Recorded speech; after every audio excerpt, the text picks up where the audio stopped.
नमस्कार मित्रों, मेरी और आपकी आज चर्चा होगी जात आधारित आरक्षण पर।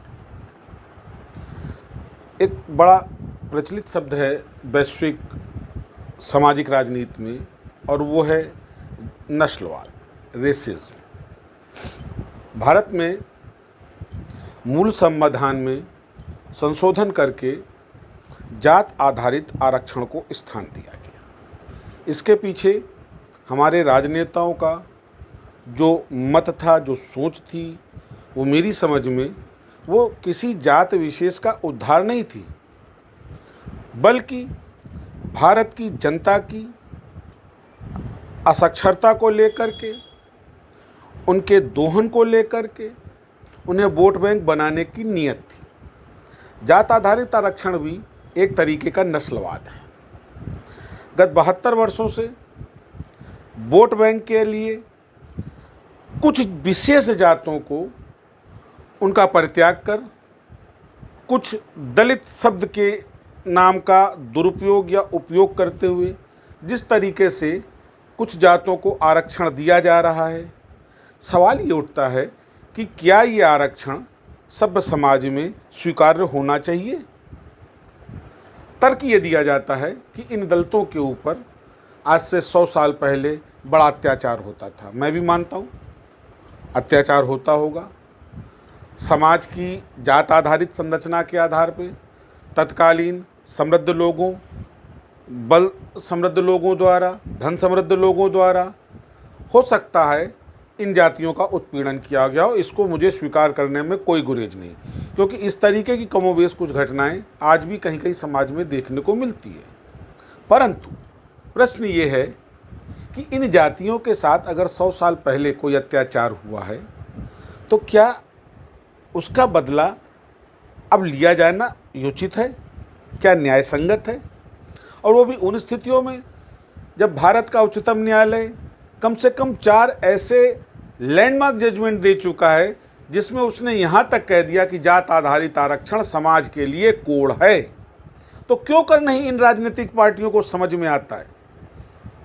हाल का ही एक प्रकरण ले लें, SC/ST एक्ट, हाईकोर्ट से उस पर आदेश हुआ। उस आदेश से क्षुब्ध होकर के सरकार सुप्रीम कोर्ट गई। सुप्रीम कोर्ट ने भी SC/ST एक्ट के उस संशोधन को अतार्किक मानते हुए उसमें हस्तक्षेप से इनकार किया। जब उच्चतम न्यायालय ने उसमें इनकार कर दिया तो वर्तमान की भाजपा सरकार उसमें बिल ला करके अमेंडमेंट लाई। निसंदेह अगर कहीं कुछ न्याय संगत नहीं हो रहा है, अन्याय हो रहा है, तो उसमें सरकार को इतनी सजगता और सतर्कता दिखानी चाहिए। परंतु एक मूल प्रश्न मैं सरकार से पूछना चाहूँगा कि 307, 302 के मुजरिम को जमानत है, तो SC/ST शब्द के दुरुपयोग करने पर या जाति सूचक शब्द का उपयोग करने पर ऐसा कौन सा जघन्य कांड घटित हो रहा है कि आप उसको 1 वर्ष तक जमानत ना दें? और जाति व्यवस्था को पोसता कौन है? छोटा सा उदाहरण दे रहा हूं मित्रों, कभी गौर करिएगा कि जाति को बढ़ावा सरकार ही देती है, और उसका प्रत्यक्ष उदाहरण है न्यायपालिका में लगने वाला वकालतनामा, जहां लिखा होता है आपका नाम और आपकी जाति। जात स्वयं सरकार बढ़ावा दे रही है। न्यायपालिका के वकालतनामे में जाति को इंगित किए जाने का क्या औचित्य है? क्या भारत सरकार का कोई जिम्मेदारी ये बताएगा? क्या आवश्यकता है कि तहसीलों से जाति प्रमाण पत्र जारी किया जाता है और उसके बाद ड्रामा क्या किया जाता है कि भारत के संविधान की प्रस्तावना में लिखा होता है कि भारत का संविधान जाति, धर्म, भाषा, वर्ग, लिंग, क्षेत्र के आधार पर विभेद नहीं करता।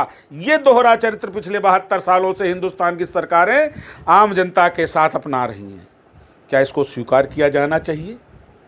एक गंभीर प्रश्न। दूसरा, जात आधारित आरक्षण के आधार पर तथाकथित सवर्ण समाज को, मैं नहीं जानता किस बात का वो स्वर्ण है, मैं ये भी आज तक नहीं समझ पाया कि ये स्वर्ण समाज किन जातियों से ऊंचा है, कितना ऊंचा है, क्यों ऊंचा है, और महत्वपूर्ण प्रश्न, ये कब तक ऊंचा रहेगा।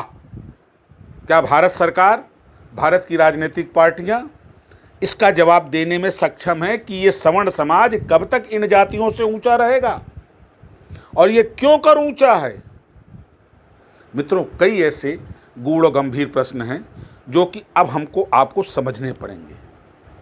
जितना अंग्रेजों ने 150 साल ईस्ट इंडिया कंपनी और 100 साल क्वीन विक्टोरिया के नाम पर हिंदुस्तान को विखंडित नहीं किया, उतना 72 वर्षों में भारत की राजनीतिक पार्टियों ने, भारत के राजनीतिज्ञों ने सवर्ण, हरिजन, पिछड़े, अन्न पिछड़े आद करके भारत के समाज को तोड़ने का काम किया है।